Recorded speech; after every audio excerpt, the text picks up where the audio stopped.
Welcome to Then and Now, a podcast by the UCLA Luskin Center for History and Policy.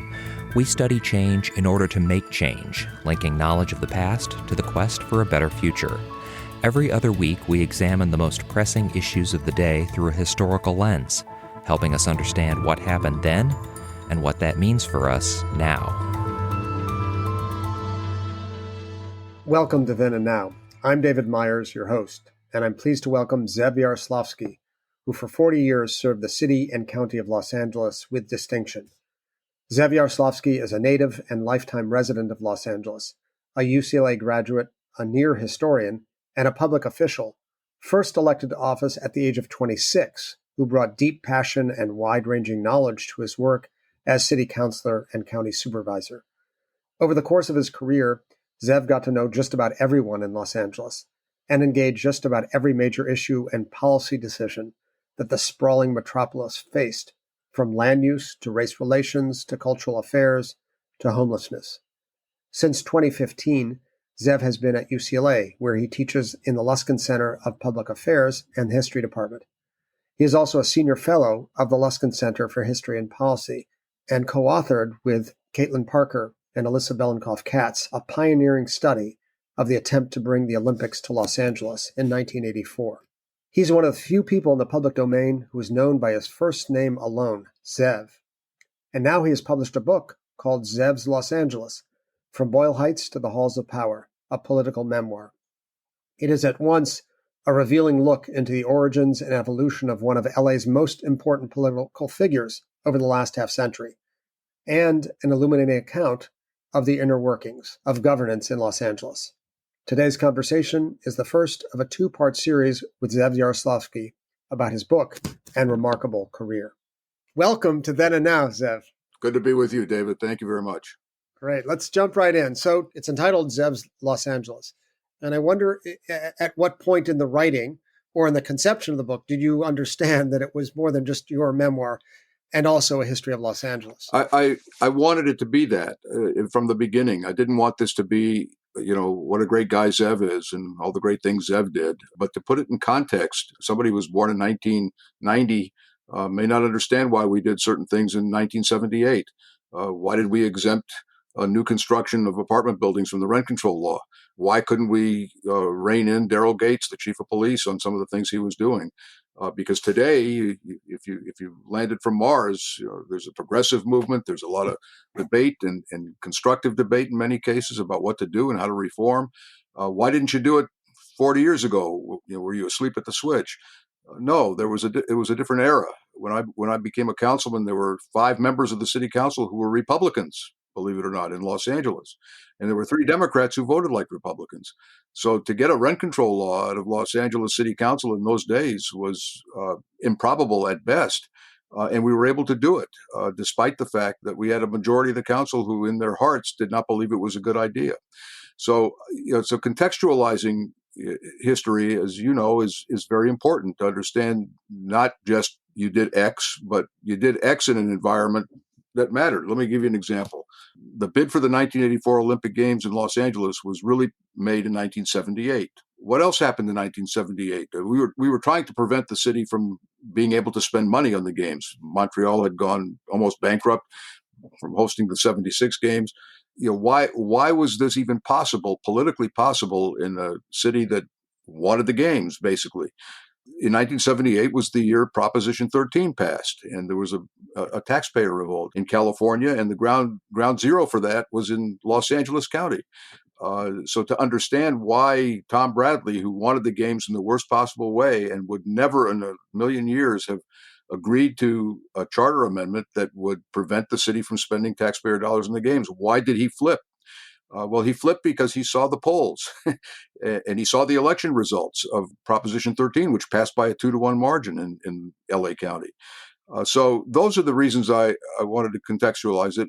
And that was my intention from the beginning, because nothing happens in a vacuum, and I didn't happen in a vacuum, and I didn't act in a vacuum. Yeah, I want to jump in on that. You didn't emerge out of a vacuum. In fact, you emerged out of a very interesting family background, and you spend a good deal of time at the beginning telling us about it.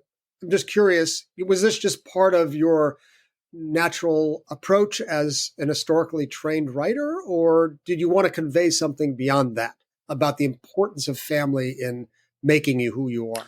Well, it was both. But, my grandparents, my aunts in the Soviet Union had a profound influence on me.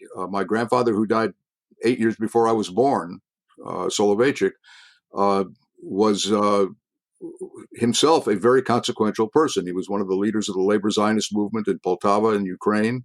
He was a delegate to the Zionist Congresses. He was a socialist. He was a visionary.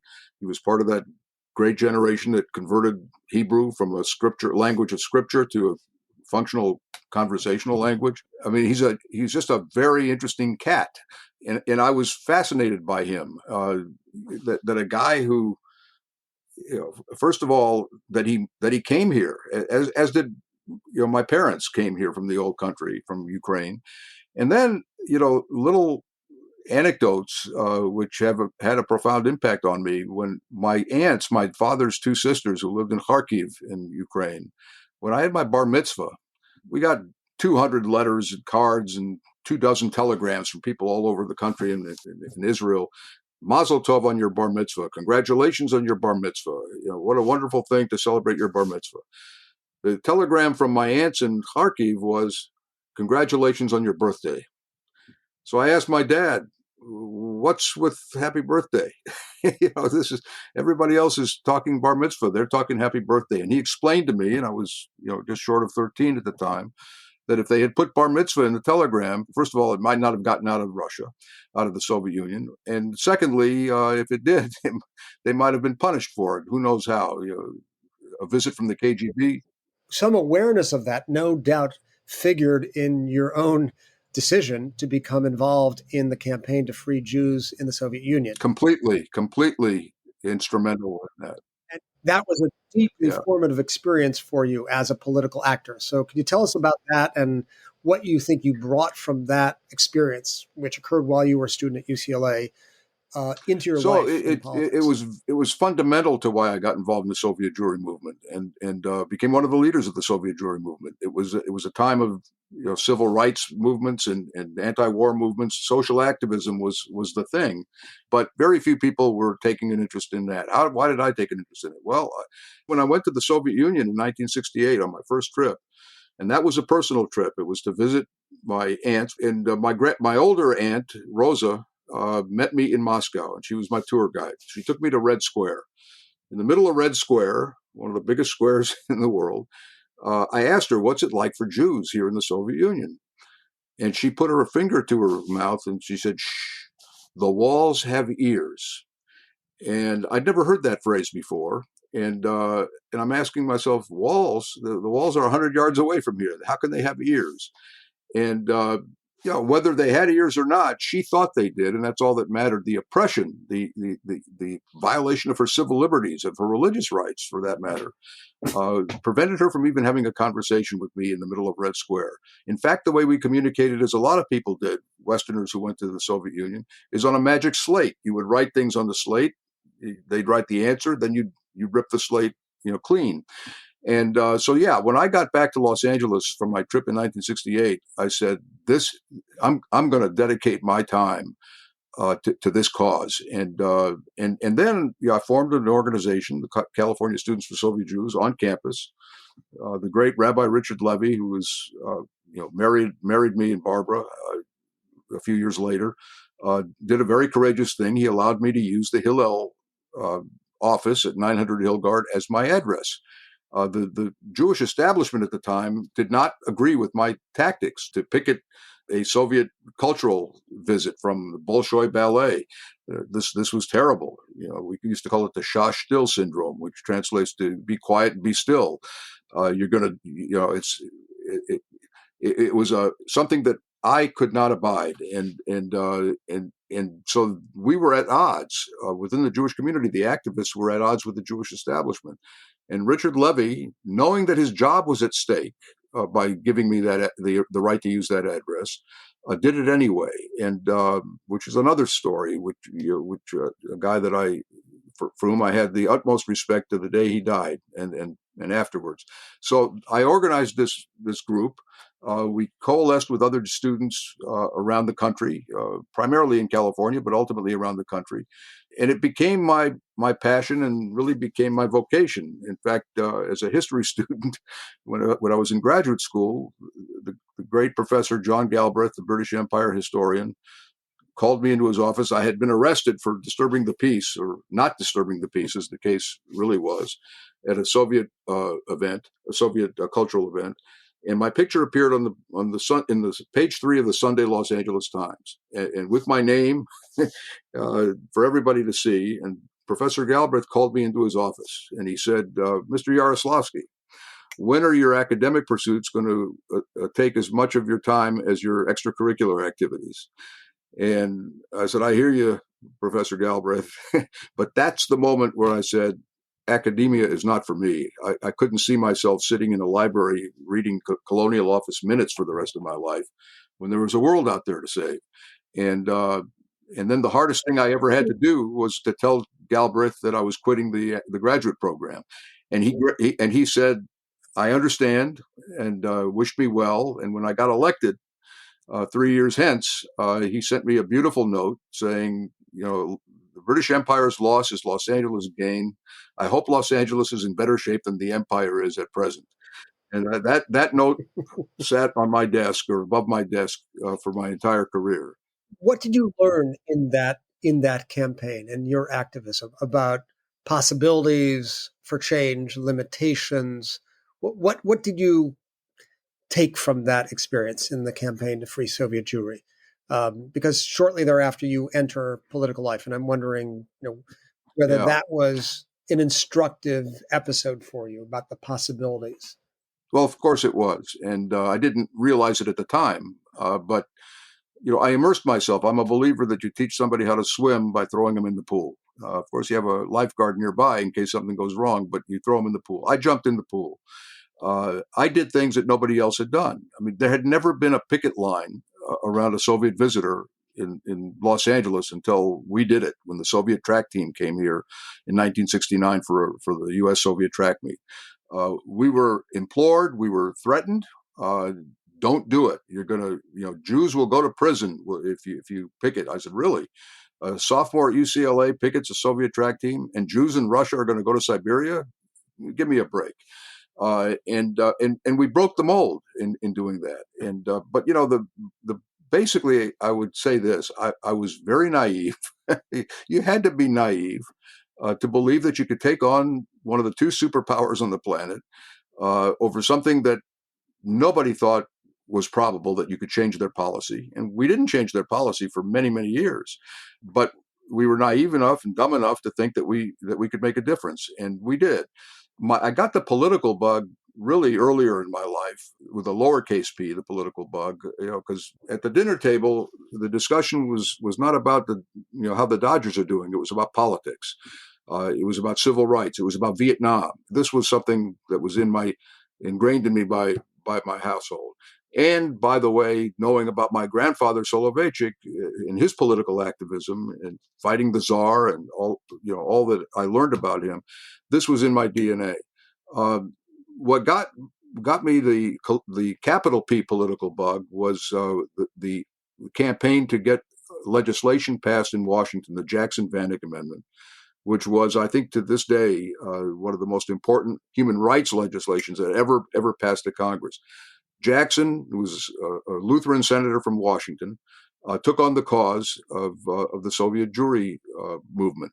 And he figured, let's use our leverage. In 1972, Nixon goes to Russia, and he cuts a deal for most favored nation status for the Soviet Union.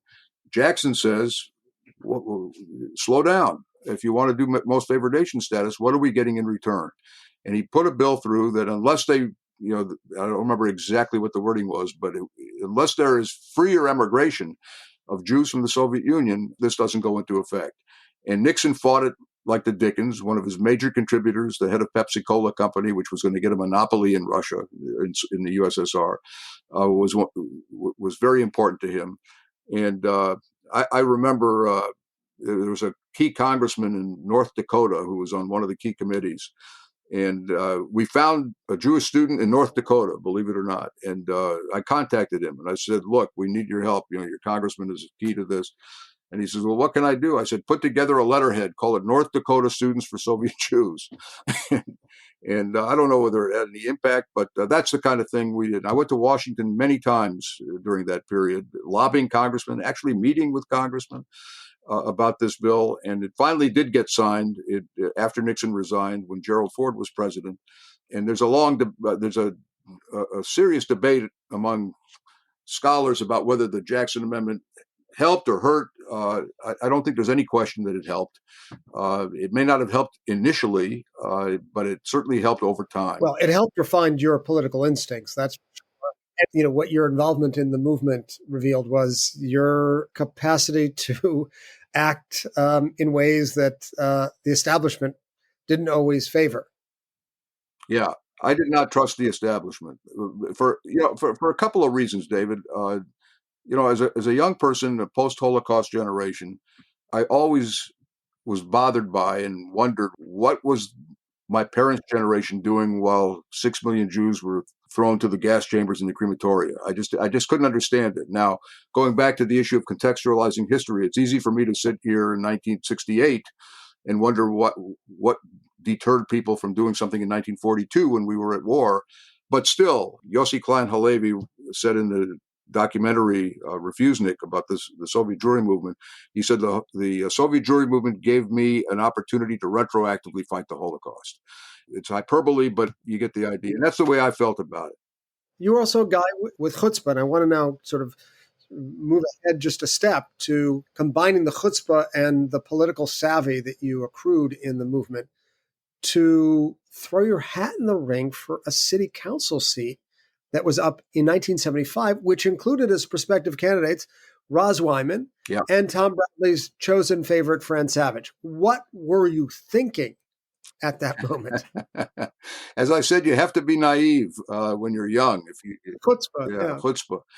So the job I really wanted, other than Vince Scully's job, was I would have loved to have been a staffer on Capitol Hill for a congressman, but that wasn't going to happen. So my predecessor, Ed Edelman, gets elected to the Board of Supervisors in 1974. It's clear he's going to be elected by June. And people from the McGovern campaign, I worked in the McGovern for President campaign. I was their Jewish coordinator for California. And people that I got to know in the campaign and got to know me said, why don't you think of running for Ed's seat? And, city council was not my interest. I tell the story in the book that the first debate, the first candidates forum, I was the first person asked a question. I didn't even have the benefit of hearing other people's answers. What's your position on density? I didn't know what the hell they were talking about density. Density to me was something I learned in chemistry at Fairfax High School. So I asked, what do you mean by density? And the moderator said, well, how big development and all. Oh, density. Well, of course, I have a position on density. That's how prepared I was to be a city councilman. I didn't even know what density was. Here's what happened. They came to me. I thought the probability of my winning a race was next to zero. And I talked to Barbara, my wife. We didn't have any kids at that time. We'd been married for 3 years. We had saved some money. Those are the days when you could actually save money. And I said, what do you think? And she says, well, if you're going to do it, now's the time to do it. I had been accepted to UCLA's Graduate School of Business, and I was supposed to enter in the fall of 1974. So I sent a letter to UCLA, and I asked for a deferment for a 1-year postponement of my admission. I got a letter back. I actually found the letter recently saying, we are happy to tell you that, we'll welcome you in the fall of 1975. And, funny thing happened to me on the way to business school. I run for office. I don't expect to win. As the old saying goes, sometimes it's better to be lucky than smart. There were some decisions made, political decisions that were totally beyond my influence. Fran Savage, who was the mayor's administrative coordinator and his chosen candidate, was running, but nobody knew who the hell she was. And Roz Wyman, who had been a councilwoman, who was very well known in the district, had been defeated 10 years earlier, was trying to make a comeback. They took a poll, the Savage campaign, showed that Roz Wyman had 45% of the vote, and Fran Savage and Zev Yaroslavsky had 5% of the vote. I was surprised. I found this poll in the research on my book because the Savage documents archives are in the state archives. So they had a decision to make. This is a little in the weeds, but it's kind of interesting. There are two ways you can fill a vacancy when Ed got elected to the Board of Supervisors. One is, well, there are three ways. One, you can appoint somebody to replace him, which was not in the cards. One is you could call a special election, in which case the top vote getter gets elected, even if they don't have a majority. So if somebody gets 31% and the second place finisher gets 30%, the 31% person gets elected. And the third was to consolidate it with the 1975 regular election, in which case if nobody gets 50%, there's a runoff. Savage panicked when they saw the poll because she saw that there's no way she could get the plurality of the vote. Roz was so far ahead. And the Bradley people, including his allies in the city council, decided to consolidate it with the municipal election. As a result, I had a chance. I didn't know it at the time. I had no idea what was going on here. But what happened was Savage just bludgeoned Roz for the entire campaign. They ignored me. I wasn't on anybody's radar screen. And she bludgeoned her so badly that she ended up with 33% of the vote, and Roz had 18% of the vote. And I had 19% of the vote. I beat Roz by 359 votes. If they had decided to do a winner-take-all election in February, Fran would have been a councilwoman. I would have been in business school. So, as I say, it's better to be lucky than smart. They made a decision that was a rational decision for them, given what the information they had. And I slipped through. You slipped through. Okay, so tell us, how did you find city council? How did you find it as an instrument of governance? How functional was that body? Look, first of all, after you've taken on the Soviet Union, the city of Los Angeles is a walk in the park. And, I came to the city council. There were at least two, maybe three members of the council who were old enough to be my grandfather. But I had the same one vote they did. And I was not intimidated by it. In fact, the first vote I cast with great pomposity was a no vote, which turned out to be a procedural vote. And so I didn't know what happened. The vote was 13-1, and I was the one. And the city clerk proudly gives me a copy of the tally sheet as a souvenir, as a memorabilia for my memorabilia collection. And the council did me the great favor of giving me a copy of Robert's Rules of Order so that I'd be more informed. I was not intimidated at all, and I dove in like I did in everything else. I dove in headfirst into the water. Was it functional compared to today? Far more functional. First of all, and I say this not critically but analytically, when I came out of the city council, there was a tremendous diversity of life experiences among the 15 members. One member was a retired fire captain. One member used to play the saxophone in Benny Goodman's band and then became a small businessman. My colleague Joel Wax was a Harvard Law School graduate and practiced law for a short time. One was a Chamber of Commerce executive, et cetera. So you had people from different walks of life who had a life before they got to the city council. I was a social activist. That was my life experience. And I'd had a pretty good life experience by the time I was 26. I'd been to the Soviet Union 3 times. I'd been to Israel a bunch of times. I'd been to Washington a bunch of times. I wasn't just some rookie who came out of nowhere. And so when I got to the city council, they treated me decently, especially the guys who were old enough to be my grandparents. And I initiated stuff, and I learned from my mistakes. I learned how to count votes, which I didn't exactly know how to do the first day I got there. And look, we had some crises. The biggest crisis we had was in 1978. The people of California passed a Proposition 13, which eviscerated municipal budgets up and down the state. And we went into emergency sessions 5 days a week until well into the night to figure out how we're going to balance this budget. And, how many police are we going to have to lay off? How many firefighters are we going to have to lay off, et cetera? And then I dove into the Olympics issue with my colleague, Bob Ronca, who was actually the alpha dog on this. Even before that, David, in 1976, Jerry Brown's administration decided to put a diamond lane on the Santa Monica Freeway, an HOV, high occupancy vehicle lane. The only problem was that they didn't add a lane, they took away an existing lane, and it created massive chaos, the biggest political upheaval on a transportation issue ever. And nobody did anything about it. Everybody was complaining, well, this is a state issue.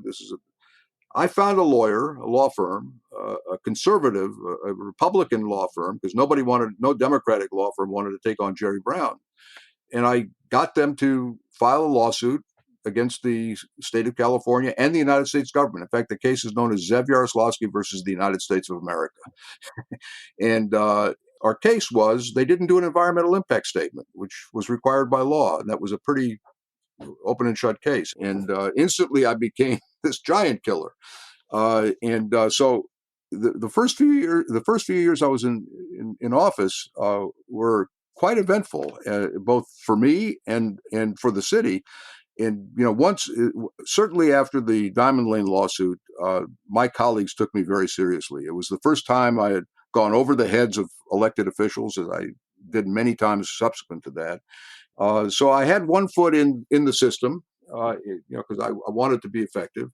And when the system didn't work for me, I fought them outside the system. And so between those issues and the police LAPD issues, which I got involved in very, very quickly when I became a councilman, it was impossible for a white politician, a white city councilman, to take on the police department. Politically impossible. The police department was the most powerful political force in Los Angeles. They had tentacles in every community. They had police officers who were assigned to the Kiwanis Club, the chambers of commerce, the churches, even the synagogues. And when they wanted to put political pressure on a councilman, they would turn up the heat from these constituent organizations. So nobody took them on. It was political suicide to take them on. Here again, despite the fact that I got a lot of advice, the police have a lot of ways, the LAPD has a lot of ways to get back at you. Be careful. I'm sorry, I went to three trips to the Soviet Union, including one in 1974, where we were followed by the KGB for 6 solid days. These guys don't intimidate me. The KGB didn't intimidate me. These guys don't intimidate me. And so, again, it was diving into the pool and being kind of oblivious to what the risks were, or if I wasn't oblivious to them, I was willing to take the risks. So as you reflect back on your time on city council, I wonder how you see governance in the city of Los Angeles. How governable is Los Angeles? I mean, quite apart from your fighting for the removal of the Diamond Lane, as a whole, as someone who was on city council for 20 years, as someone who worked with a bunch of mayors, how governable is the city of Los Angeles?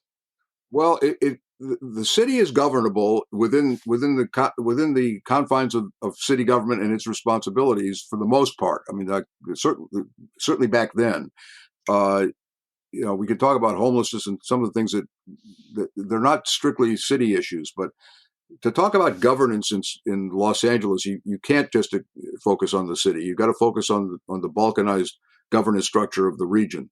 I'll tell you the story. You know the story, but your listeners don't. In 1983, Queen Elizabeth came to Los Angeles with Prince Philip. There was a big reception for them at the Music Center, 1,000 people. Everybody's fawning over the Queen, wants to get a picture with the Queen. Nobody's paying attention to the Duke of Edinburgh, and he's standing alone on the side of the hall. And I told Joel Wax and Hal Burns and 2 of my colleagues, I said, let's go over there, keep the Duke of Edinburgh company. And so I introduced myself. I'm Councilman Yaroslavsky. This is Councilman Wax, Councilman Burns. And Philip says, I've met the mayor and I know who he is. I've met the supervisors, though I don't know what they supervise. And now I meet you councilors. I don't understand the system of your government. So we gave him a two-minute tutorial about the state-local government relationship. There are 58 counties. LA is one county, but it's the biggest, but it's only one. The LA city is the biggest city in a county of 88 cities, but there are 87 other cities. We have several dozen school districts. We have water districts. We have a transit district, a flood control district, an air pollution control district, and of course the all-important mosquito abatement district, at which point he peered over his glasses and he said, I think I now understand the genius of your system. And we said, really, what is it? He says, it's designed not to govern. And he was right. You unpack that statement. I've heard you. I want to understand how you understand it. I'll tell you how I understand it. I lived it. Uh, Back in the early 1900s, the reformers changed the Constitution of California to disperse power so that it wouldn't be concentrated in any one place. The railroads and other big business interests owned the legislature and many of the local government institutions. So they dispersed the power, school districts, et cetera, cities, counties. And what I came to realize very quickly is that in order to get things done in Southern California and the Southern California region, you've got to have cohesion. And certainly, when I got to the county, I understood it even better. The fact of the matter is that when multiple agencies have responsibilities for the same issues, then nobody's got responsibility. I can point a finger at the county can point a finger at the city. The county does not have an elected executive, elected mayor. So the 5 supervisors are the elected executive. No government that I can think of would have a constituency that it would be the 11th or 12th largest state in the union run by a committee of 5 people. And yet that's what we have. So basically, what makes it difficult to govern in this region is most of our big crises are regional crises. They're not potholes. We do the potholes very well in the city. We do the tree trimming very well. We can trim a tree with the best of them. But when you have issues like transportation or homelessness or or an epidemic, a pandemic, as we just had visited upon us, that is a regional. You need a regional collaboration, and we don't have that structure here. And does the city not talk to the county? I mean, you have unique research on that question. Look, the city and the county have had major differences on issues. Remember that the county, when I became a councilman in 1975, the county was dominated by 3 Republicans. This is a Republican county. Ronald Reagan won here in 1980. He won in the Southern California area, at least. He won California big. We had 3 Republicans on the Board of Supervisors, and they weren't just Republican. They were ideological Republicans. Small government. Welfare was a terrible thing. Public health was a terrible thing.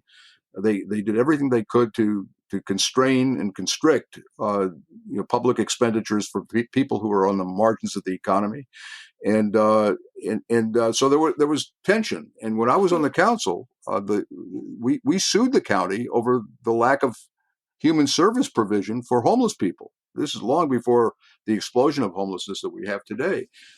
And that lawsuit produced a settlement, and the settlement created the Los Angeles Homeless Services Authority, known as LAHSA, which has survived not very well, but survived to this day. That was the nature of the relationship. It was very tense because the council was, as time went on, became more and more liberal, and the board of Supervisors continued to be conservative, except for a short hiatus of 8 years. So yeah, it's. And there are institutional rivalries, right? We know better how to handle our own situation, that sort of thing. And then there are personalities. Look, one of the things that historians need to understand, and my professor, John Galbraith, understood it well in his seminal article that he wrote about the man on the spot theory to the expansion of the British Empire, is that sometimes things happen because the protagonists involved hate each other. If the Governor General of Singapore sees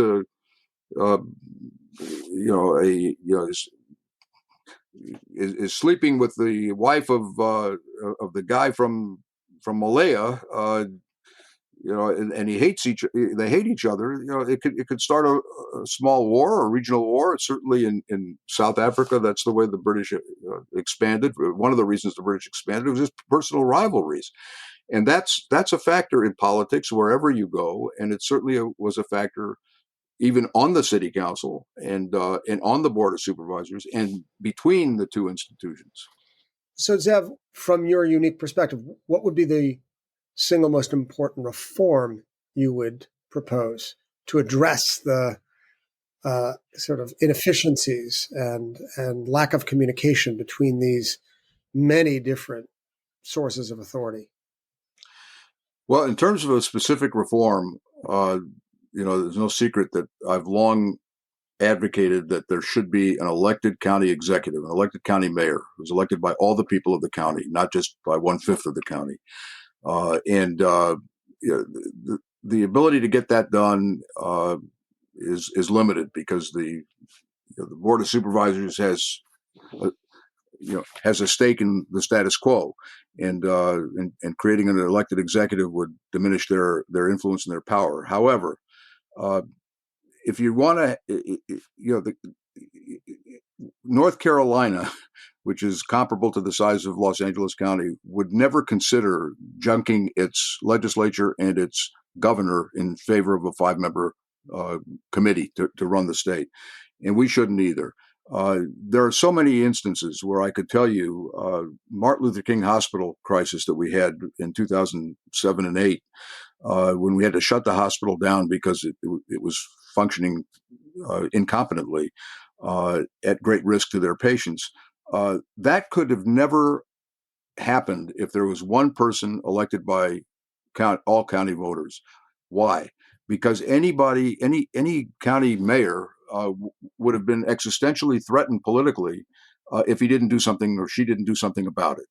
And with the Board of Supervisors, I could say, well, that wasn't my district. That was somebody else's district, and so forth. And people in my district didn't hold me responsible for what happened at the Martin Luther King Hospital. They would hold me responsible for what happened in my district. But you need to have somebody in charge. When you have 5 people in charge, no one's in charge. So that's my one wish, is that in any reform proposal that that they consider putting that charter amendment on the ballot. Ed Edelman, when he was supervisor, actually put together a commission. One of the things they recommended was an elected executive. They put it on the ballot. It failed, not by much, but it failed, and it's never been tried again since. So that's one thing. But in the meantime, as Prince Philip said, it's designed not to govern. So what do you do in the meantime? Do you just throw up, raise the white flag of surrender? No, you've got to figure out a workaround. How do you make it work? And that we need to elect leaders who are, who can find ways to work around. You describe in the book, you describe this interesting situation. I mean, joining the Board of Supervisors required a different skill set. It was quite different from the kind of coalition building that you needed on the city council, because as you describe it, the Board of Supervisors is a collection of 5 fiefdoms, and you are the emperor of your kingdom. You have complete control, and there's relatively little interest on the part of your colleagues in what you do in your world. And yet, someone said the job of supervisor was a perfect fit for you. And why is that? Are you a natural emperor in need of a kingdom to rule without interference from your colleagues? Well, first of all, I think it's a bit of an exaggeration that the colleagues have complete control. It doesn't always work out that way, but for the most part, it's true. No, it wasn't because I was an emperor. I think the reason people feel I was a fit, and I think I was a fit for it, is because I'm a policy wonk. And every issue that comes that affects society comes across the desk of a county supervisor every day, whether it's the environment, whether it's criminal justice, whether it's now homelessness, transportation, health, mental health. And remember, we were in the midst of a major health crisis and delivering health to the 2.5 million people who live in LA County at the time I became a supervisor, who were not insured, who had no health insurance. We were their insurer. We were their provider, I should say.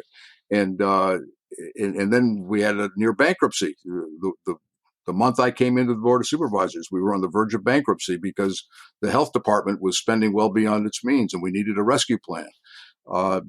And so forth. So the reason I think people, and I always believed that, once I got into the city council and became a local official, and by the way, as I became a local official and perfected I shouldn't say perfected, I never perfected it, but as I improved my skill set as a local government official, I came to like it a lot. In fact, so much so that I passed up 2 opportunities to run for Congress, and opportunities that I would have had in a heartbeat if I had run, because the Board of Supervisors is so much more interesting.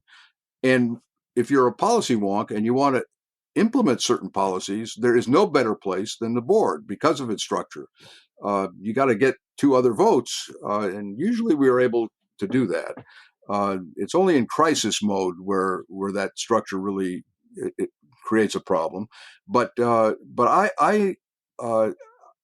come up with an idea, you perfect it, you get 2 votes or 3 votes or 4 votes, and you execute it, you implement it. We did a lot of things that way. The Orange Line in the San Fernando Valley, the most successful busway in America, was an idea that we hatched, and we took it from birth to adulthood, so to speak. Something that doesn't get a lot of attention, but one of my proudest achievements was creating a one-stop center, massive center for human services in the San Fernando Valley, which is the part of my district that was most impacted by poverty and social ills. The flatlands of the valley, from Canoga Park to North Hollywood and Pacoima, those were people who were dependent on county government for a lot of services. But if you had a kid who got into trouble and was on probation, the odds are he may also have had mental health issues or needed some consultation on that front. Probably came from a family that was on public assistance, on welfare. May have also had other issues. Why should a mother take his kid to the Children's Services Department in Chatsworth, and then to talk to the probation officer in Van Nuys, and to go to another department in North Hollywood? Let's put them all together in one center. It was a very revolutionary thing. It's kind of like throwing a picket line up in front of the Russian track team. Everybody resisted it. All the bureaucrats resisted it. We don't do things that way. Well, we're going to try to do things that way. And what you do, what I learned over time is that when you scratch a bureaucrat's, and I use that in the pejorative sense, bureaucrats who are kind of stayed in their ways, when you scratch a bureaucrat a little bit, what's revealed is the reason they became professionals in this field to begin with. You got a bureaucrat social worker who doesn't want to change their ways or set in their ways. You show them an opportunity to do something really innovative and that you're going to make it happen, so they might as well get on board. Suddenly they say to you, and they said it to me, this is the reason I got into social work to begin with. This is kind of exciting. And so, that to me is an example of how you do a workaround. Now, if I was a consultant and I was looking at everything from a 30,000-foot view, I'd say, well, that's very nice and it's a great anecdote, and you got a very wonderful center out there and it's doing great work. But there isn't another one in the entire county. Okay, that's true. I could go on. The Martin Luther King Hospital. But anyway, the bottom line is that you have to have, as a county as big as Los Angeles, 10 million people, you need to have somebody in charge. And when that somebody is in charge, then he can talk to the mayor, she can talk to the mayor and speak for the county. And not have, when Mayor Bass talks to the Board of Supervisors, she talks to 5 different people, and they all have 5 different shades of what should be done. Talk to Barbara Ferrer, the public health director of the county, who had to manage the worst pandemic in modern history. She didn't have one boss. Actually, her boss was the virus, but she had to negotiate with 5 members of the board. Some who thought we should throw the book at the virus, some who thought we should open everything back up, and none of it had anything to do with the virus and the science. And as I like to say, you can negotiate with the Board of Supervisors, but you can't negotiate with the coronavirus. And it was a terrible situation. And by the way, we have 2 cities, major cities in the county, Long Beach and Pasadena, that have their own public health department. This brings to an end the first part of our conversation with Zev Yaroslavsky.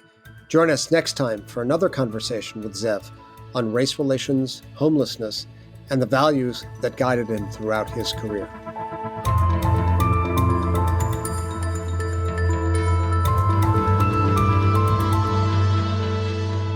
Thank you for listening to Then and Now, a podcast by the UCLA Luskin Center for History and Policy.